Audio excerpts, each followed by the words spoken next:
salita ng hula. Mapalad ang nakikinig at tumutupad.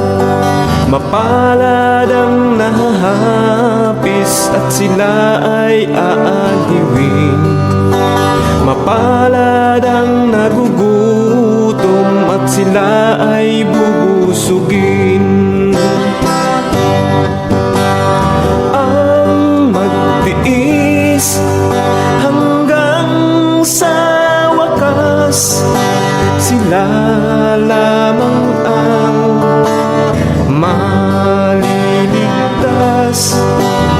Ang magtiis hanggang sa wakas, sila lamang ang siyang maliligtas.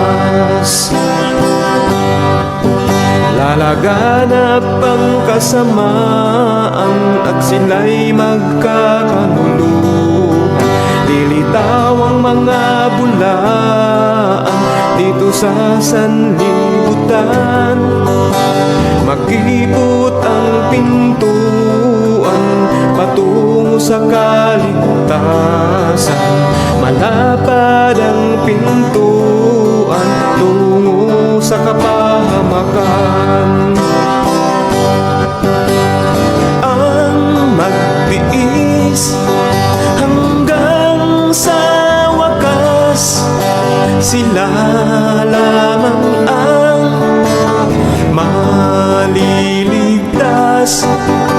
Ang magtiis hanggang sa wakas, sila lamang ang siyang maliligtas.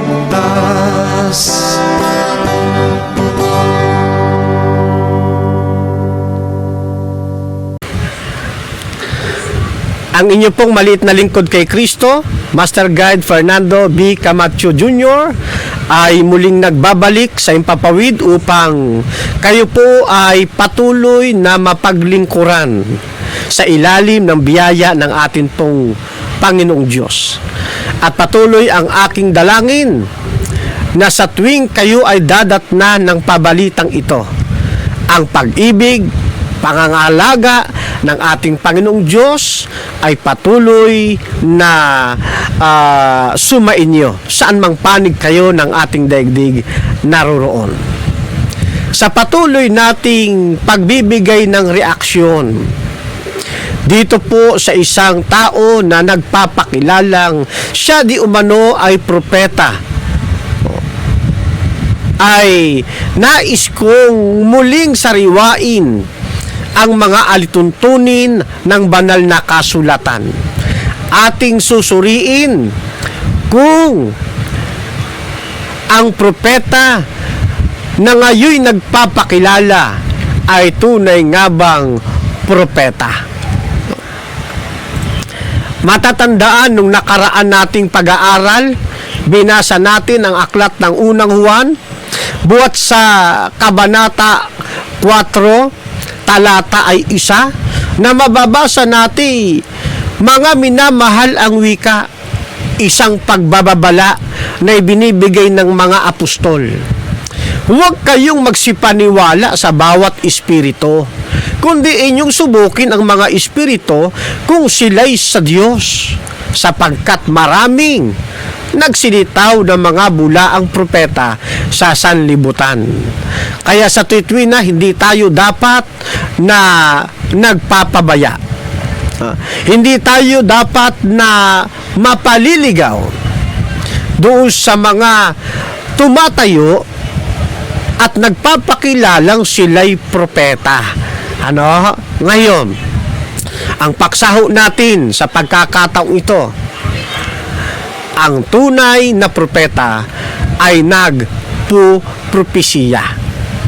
Ang tunay na propeta ay ginagamit ng ating Panginoon sa pagbibigay ng propesiya. Yan ho ang ating paksa. Minsan ho, mga kapatid, Sa tagpong iyon ng pangangaral ng nagpapakilalang propeta ay atin hong muling tinanong. Pakinggan ho ninyo, ganito po ang ating tanong at ang kanya namang sagot sa pamamagitan ng kapatid na Rasya. Sabi dito, bilang propeta, mayroon po ba kayong hula na magaganap o mangyayari sa hinaharap? Sabi ni Camacho. Hindi pa rin nakukuha ng mga kapatid ko ng pagiging propeta ko. Hindi ako manghuhula. A prophet is different from soothsayer. Oo, nung panahon ng Old Testament. Sa panahon natin ngayon, manghuhula. Iba ang prophet. Ang manghuhula, yan ang nagpipredict.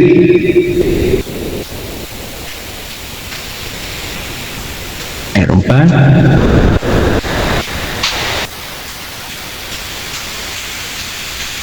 Okay. Additional dun sa nagtanong bro ba, di ba pag sinabing propeta, from the root word prophecy ba, yung prophet, the one who prophesies, di ba, propeta. Kaya siguro tinatanong ng ating audience kung meron ka bang ganun na propesya para tawagin ka na isang propeta na sinasabi mo. Hindi, wala ako nun. Yung mga prophets of old, yan, merong katangian silang binigay ng Diyos. Ayun, at napakalinaw po mga kaibigan na atin pong napakinggan.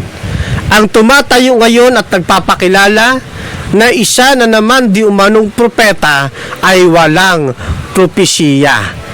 At wala daw siyang ganong propesiya. Ano ho? Yan. At mapapansin ninyo sa pagkakataong yun, na kulang din ang kaalaman niya sa banal na kasulatan. Bakit ho? Sapagkat hindi ho niya naintindihan na ang isang propeta dapat nanguhula. Ano ho? Dapat mayroong pinopropesiya. Yan ho kasi katangian ng isang propeta. Kaya nga ang kapatid na Rasya Vista sa kanyang programa na Rasya TV nag-follow up sapagkat hindi ka masasabing propeta kung hindi ka nagpupropesiya. Ano? Yan. Sa banal na kasulatan, ang isa pang katawagan tungkol doon sa terminong propeta ay tagakita. Pansinin ninyo, ganito ang ating mababasa sa aklat ng unang Samuel sa kapitulo 9, talata ay 9. Nang una sa Israel, pagka ang isang lalaki ay mag-uusisa sa Diyos, ay ganito ang sinasabi, halika at tayo'y pumaroon sa tagakita, sapagkat yaon ngang tinatawag na propeta, ngayon ay tinatawag ng una na tagakita. Ayan. Kapag ka ang tao mayroong kailangang malaman sa Diyos, sa panahon ng lumang tipan, ang kanilang pinupuntahan yung propeta na tinatawag ding tagakita. Bakit tinatawag na tagakita? Yaong propeta, sapagkat ang Diyos ay nakikipag-usap doon sa propeta at sa kanya ipinakikita yaong mga propesiya na kaloob sa isang propeta. Ayan. Kaya ho ang isang propeta na hindi naman o wala namang tinatanggap na pangitain, wala namang propesiya, hindi tunay na propesya, hindi tunay na propeta yan mga kapatid. Hindi tunay na propeta po yan. Sapagkat ang propeta ho, ayon sa Biblia, ay tagakita. Ngayon, bakit ito nasabing kulang din sa kaalaman sa Biblia? Yung nagpapakilala ngayon na propeta di umano, ay sapagkat ang pagkakaalam niya kapag ka manguhula ay tumutukoy doon sa mga typical na mga sorcerer o mga manghuhula sa panahon nating ito na humahawak ng mga bolang kristal, ng baraha, bumabasa ng palad. Yun ho ang ipinupunto nung sagot nung atin pong natanong ho eh. Pero sa Biblia ho, yung propeta talagang nanguhula. Tingnan ho ninyo, sisitas tayo ng isang talata sa Biblia. Dito naman sa aklat ng Joel, sa Kapitulo 2, talata 28. Ang sabi ho'y ganito: "At mangyayari pagkatapos na ibubuhos ko ang aking espiritu sa lahat ng laman, at ang iyong mga anak na lalaki at babae ay manghuhula, at ang iyong mga matanda magsisipanaginip ng mga panaginip, at ang inyong mga binata mga kakakita ng mga pangitain."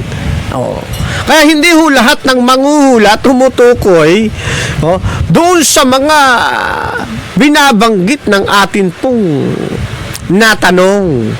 Hindi lahat ng manghuhula tumutukoy doon sa may hawak na bolang kristal, o di kaya'y bumabasa ng palad, o di kaya'y bumabalasa ng baraha. Hindi ho tumutukoy ho doon sa mga typical na nanguhula na naglalatag ng makataong prediksyon, kundi ang mga lingkod ng ating Panginoon na pinagkalooban ng gampaning pagiging propetisa o pagiging propeta ay nanghuhula. Ang kanyang panghuhula tumutukoy sa pagpupropesiya. Saan galing ang pagpupropesiyang ito ng isang tunay na propeta? O saan galing ang mga hula na tinatanggap ng isang propetesa o at ng isang propeta? Galing ho yan sa Panginoong Diyos. Ang sabi ng ating talata, kung bakit ipinagkaloob yaon hong mga panghuhula, mga pagpupropesiya na isang natatanging gampani ng tunay na propetang sa Diyos. Ganito ang ating mababasa. Balikan lamang natin ang aklat ng Epeso, Kabanata 4, mga talatang 11 hanggang 12. At pinagkalooban niya ang mga iba na maging mga apostol, at ang mga iba'y propeta, at ang iba'y ebanghelista, at ang mga iba'y pastor at mga guro sa ikasasakdal ng mga banal sa gawaing paglilingkod sa ikatitibay ng katawan ni Kristo o ng iglesia. Kaya mapalad po mga kaibigan, mga kapatid, ang Seventh-day Adventist. Bakit? Sapagkat mayroong ipinagkaloob ang Diyos na tunay na propeta. Ang tunay na propetang ito sa katauhan din ng kapatid na Ellen White. Kaya ho mga kaibigan, ang propetang hindi kaanib ng nalabing iglesia, hindi po yan tunay na propeta. Ang tawag dyan ay peking propeta. Peke, hindi tunay, bula ang propeta. Ang kapatid na Ellen White, kaanib ng tunay na propeta, kaanib ng nalabing iglesia. Kaya nakatitiyak tayo mga kapatid, alinsunod na rin sa pamantayan ng banal na kasulatan, ang kapatid na Ellen White ay nakapasa sa napakaraming iba't ibang mga pagsubok na isinagawa sa kanya sa pamamagitan din ng mga praktikal na pagsasanay at ng mga katotohanang mababasa sa banal na kasulatan.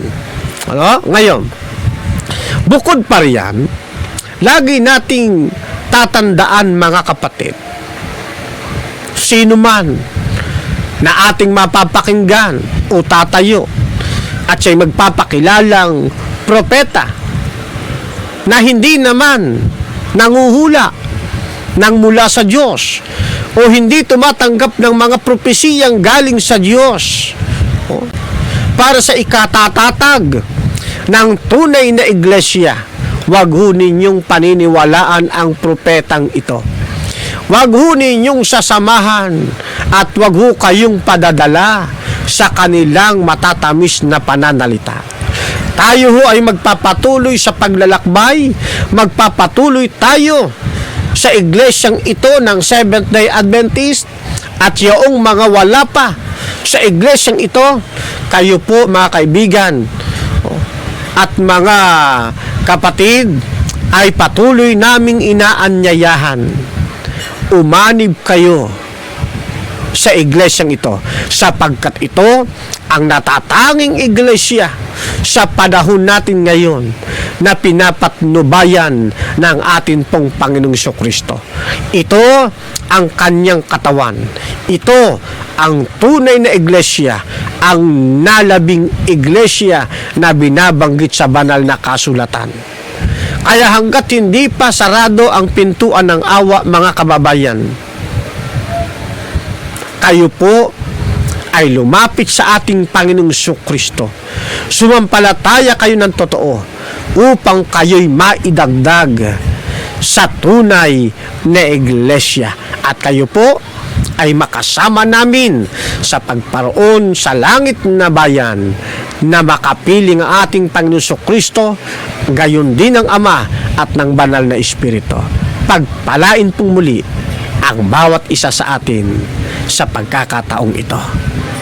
Mapalad ang bumabasa ng salita ng pula, mapalad ang nakikinig at tumutupad, mapalad ang nahahapis at sila ay aaliwin, mapalad ang nagugutom at sila ay bubusugin.